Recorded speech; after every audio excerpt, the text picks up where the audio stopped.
Feel better or worse? I don't know yet. How are you doing? Good.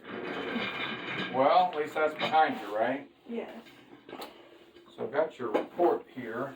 Did she go over your report with you? No. Let's see. Has there been any complications of healing? Not that I'm aware of. You have all your drains out and all that? I got 2 more to go after. 2 more to go. Oh we boy. leave here. Yeah. Always something, right? Mm-hmm.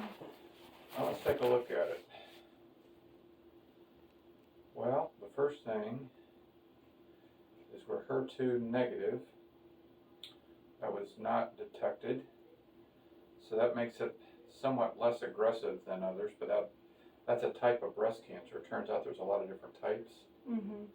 Your type is ER and PR positive, strongly positive. So, and it turned out that you had, we knew of 2 spots, didn't we? But you had more than 2.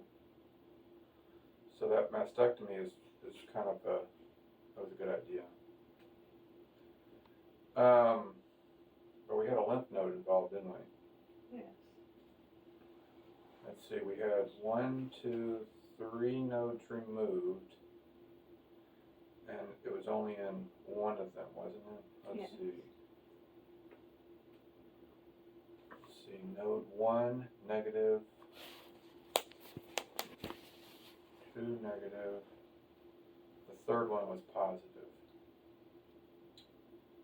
and it was 4.2 millimeters. So, I'm glad that came out. Whenever you have lymph nodes under your arm, if you have more than 3 involved, then you have to get a radiation done to the arm. But she checked the 3 that this cancer would have gone to, and it was only in the 1. It looks like the pathologist feels like all the margins were good. So she's not been talking to you about any further surgery, right? No, she said. She's over and out. No, on the surgery. Over and out, right? Yeah. Well, the trouble with finding a lymph node is then you got into the chemotherapy world, which you're going to do fine with. So the issue is if it's in the breast and real small and no lymph nodes are found, I would send it out for genetics to see what your response rate would be to chemotherapy or not, because sometimes when it's real early you don't do chemo if the genetics are right. But if it's gotten already to a lymph node, then you go ahead with the chemo. The chemotherapy is divided into 2 parts, and you're generally done with it all in 8 to 12 weeks. So the first part is with adriamycin and Cytoxan, which is 2 drugs that you may or may not have heard about. They've been around for a while. One of them's red, and that one we have to check your heart out about, but I don't remember you ever having a heart problem. No, but I did have I wore Ultra monitor.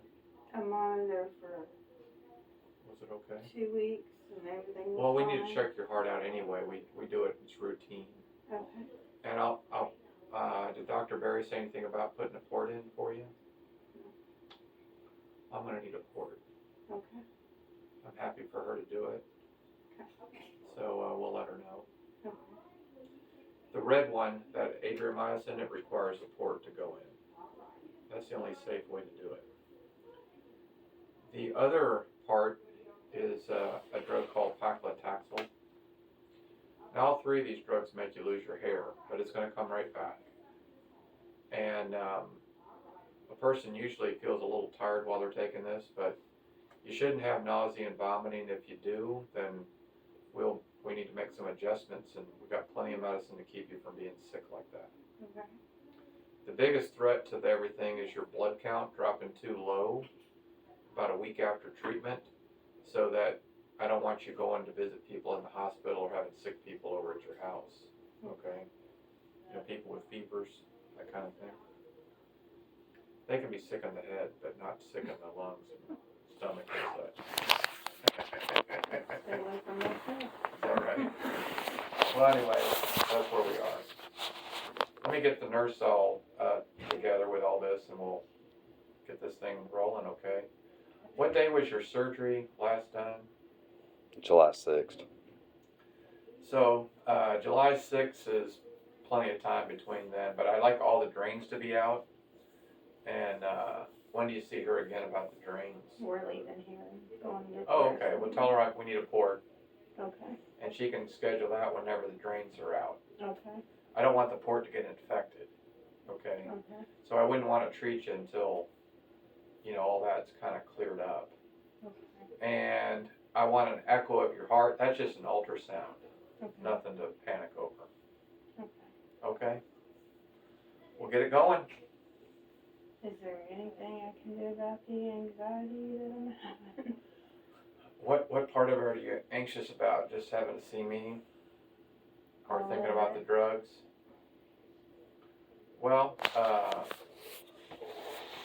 yeah, it's right to be a little bit nervous about it, Mm-hmm. I think after you have the first dose and you see that it's not as terrible as you thought it was going to be, it kind of becomes a known thing.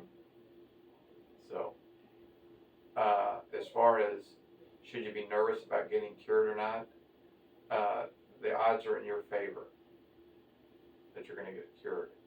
I can't guarantee anything, but you've kind of been through some of the hardest part of this whole thing. The second thing is, one thing that's been ruled out, you don't need to think about radiation therapy. So that's a good thing. The chemo, it'll be done before you know it. And the nurses are good at giving it. There's no mystery about it upstairs. So I don't want you, I know you're right to be nervous a bit. But this is all controllable. Okay? Yeah. Okay, Yeah, tell me. real quick. Yeah. Okay, so we started off at radiologist this morning. Yeah, what'd they say? They said she needs radiation. Oh, they But, well, that's what No, he said we need to talk to him. we need to talk to him. Okay, Okay. sorry. There's just been. Really? I haven't seen it. You saw the radiation oncologist? Which one? Connors? Connors. Hang on. One moment, please. No, he didn't say indefinitely. He said first we need to talk to you and see what. Okay. Well, we always do the chemo before radiation. Yeah. Yeah, he did say that. Cornett. Oh, yeah, Mark Cornett. Yeah, he's a good guy. But, okay, yeah, you're right. I'm sorry. I misspoke. Unless there may be some piece I'm missing about the location of the tumor. If the tumor in the breast, if one of them was really close to the chest wall, they like to touch that up. But even if that's the case, that's not a big deal. You're not going to be sick from that. Okay. There's Dr. Cornett, his radiation for certain other tumors makes people deathly ill. And so when you hear radiation, anybody getting radiation in their face, in their neck, or in their rectum, horrible. It gets hit in the middle of your chest, right here on your esophagus, bad day. Radiation to your brain, believe it or not, your arm, legs, or breast area, it's like a yawn. It's hard to even get a sympathy vote out in the community over that. You know what I mean? And so that, whatever he's talking about, he'll tell you the right story. He just said we need to meet with you first and see what. Yeah, you had multiple locations, and the issue was, is there something that needs mopping up a little bit? And I would do it, because there was one that there was a question that it was real close, and he's been discussing that with Dr. Berry, but that'll come after those weeks are over, and you shouldn't worry about that. If he says, yeah, it'd be best if we kind of mop that up a little bit, you say, fine. It's not, that's no big deal. Okay. You're not even gonna be bothered by it at all. Okay. So that really, but you're going to hear from everybody and their sister about their cancer terrors. And And some of it, well, most of what they're telling you is true, but the question is, how applicable is it to you? Right. And radiation with breast cancer is not a big deal. It is with other cancers, like a major deal, but not with this. Okay. Chemotherapy for this is an intermediate deal. Some women just dance through it and just say, I don't know what you're talking about. And others just tell me I can't stand it. But the vast majority are like, I did not really enjoy my time with you, but it was something I could manage. You know how many women have said that to me over the years? I'm right there with you, man. So, you know, the port's a safety thing, because whatever you read about adriamycin, all that's true. It's, you know, it's terrible. But if you take it through a port, nothing can go wrong. And if you, the standard treatment, you can't have more than 8 doses in your life. The regimen you're on is 4. We don't even go there. And that's the world standard. So I don't want you thinking about that. Cyclophosphamide, if you have arthritis, which you don't, you know, but if you have rheumatoid, you'd actually ask me if you could come back and get some more. Those women always like that. Okay, that's because it works on arthritis of a certain kind. Paclitaxel is kind of weird. That one comes from a tree. It's a real pretty tree out in California and Washington State. But, well, that one's all over the map, how people tolerate that. The people that have the worst time with that is the diabetic. And the neuropathy in the fingertips is the big deal. If you're not a diabetic and you don't have neuropathy already, you'll probably kind of say whatever. It felt different than what you did before, but it wasn't, you know. I wouldn't be planning to learn a foreign language or do extensive, you know, major physical activities, but I don't want you just sitting on the couch either. You need to be up and about. Okay. You know what I mean? Mm-hmm. So this is not something you go to the hospital over. It's rare that anybody has a complication they need to go to the hospital.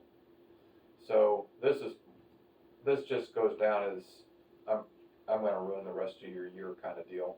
Okay. But 6 months after you're done, it'll pretty much be in the rearview mirror. Okay. And whatever Dr. Cornett wants to do with radiation, that's like going to be the easiest thing you've ever done with this whole cancer ordeal. Okay. I think you probably already did the hardest part. Okay, that's usually how it goes. Just having to go through surgery and all that mess. And then sometimes the chemo is worse than the surgery, but usually not. And I never know how people metabolize. That's what we don't know. Adriamycin sounds like an antibiotic, doesn't it? Mm-hmm. That's because it is. See. Was. Didn't work. Worked for something else. Though. Yeah. The problem was, this is the truth. I'm just going to tell you the truth about the whole deal. So you heard that whole story about, you know, the fellow with the sandwich and left it in the refrigerator and then, you know, it killed the bacteria. Remember that? Oh, you know, penicillin story? You had it in high school.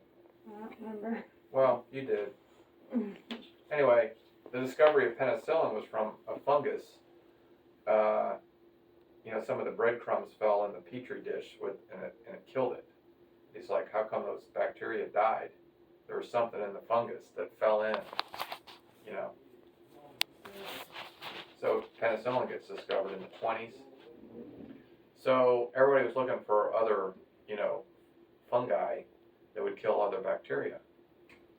So there was this monk who was a biologist kind of guy 100 years ago in Adria, Italy. That's a town in Italy. Never lost anything there. Go ahead. Yeah, so he identified another fungus in the ground, and it killed bacteria. So they started, you know, giving it to people with, you know, some infection or whatever. Well, trouble was the patient always died before the bacteria did. Okay, and that's how all the cancer medicines start. Someone's got to die. okay? Every single one of them. And, or something, like with the paclitaxel. So we just learned cancer dies first, and if you only give 4 doses and not 8 or more, the patient won't die and won't even be harmed. With the paclitaxel, that's a great story. All the farmers knew that when they had their horses or cows around, and if they ate you ever heard of yew, Y-E-W? You know what I'm talking about? It's around here that people grow it for bushes or hedge in their yard. It's kind of like it's an evergreen with soft needles. Looks like pine, but it's really soft. You know what I'm talking about? I think. Yeah, you've seen it your whole life. It's like a hedge. That you trim it, it stays in shape like all year. You know, a green hedge. We have a few. You have yew in your yard? I don't know if they're you. Well, are they like pine? They look like pine, but they don't prick you. There's some that are. Some have red berries even. Anyway, don't eat it. It'll kill you. And if your cow or your horse starts munching on it, it's dead. So we kind of like it. So in 1968 it got studied, and it turned out it would kill ovarian cancer. And it works on breast and lung too. So that was a great discovery. But it all comes from something getting killed. Because cancer, remember, it was at one time you, and then one of the cells mutated and became like a homegrown terrorist kind of deal, and started reproducing and trying to, live off of you. It's kind of like the bums under the bridge kind of deal. You can only have so many of those guys, and if they take over the town, you're done. Yeah. You can't have it. So you got to get rid of that stuff. It's not clean. It's not healthy. It's all bad. And so Dr. Berry's cut out the majority that you ever had. What we're doing is we're mopping it up, and we're killing every other one that's left that you couldn't reach. Because probably when it got into that lymph node, some of it got into your system. And so I don't know if you got 100 left or 1 million scattered around, but they all need to die now. And so that's how we're going to do it. Okay. We hit them from 3 different angles with a drug. If Dr. Cornett thinks there's a pocket that might have been left that she couldn't carve out, let him buzz it. Okay. I'll leave that to him because it's all about anatomy for him and for the surgeon. For me, it's about physiology and what's going on in the whole rest of your body, because this goes to 5 different places in your body. You ready? It likes to go to the lungs, the bones, the liver, the adrenal glands, the brain. And I don't want it going any of those places. So this is what we do about it.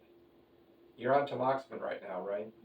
Okay, stay on it, but when you start your treatment with chemo, I want you to get off of it a day or 2 before. Okay. That was just to keep it from spreading anymore. But I want that out of your system. Don't throw it away. We'll use it afterwards, after the radiation's over. But I want your cancer cells to feel like they can grow again, because I don't want to poison them. Okay. So it's like when you're dealing with the enemy, just keep attacking it, but use different weapons where they can't figure it out. Warm in closer, that kind of, yeah, gotcha. So we're throwing everything at it, including the kitchen sink kind of deal. That's what you do with breast cancer. Which one of these is going to work? I don't know. We don't have time to figure that out. Let's just throw everything we got and kill every cell we can.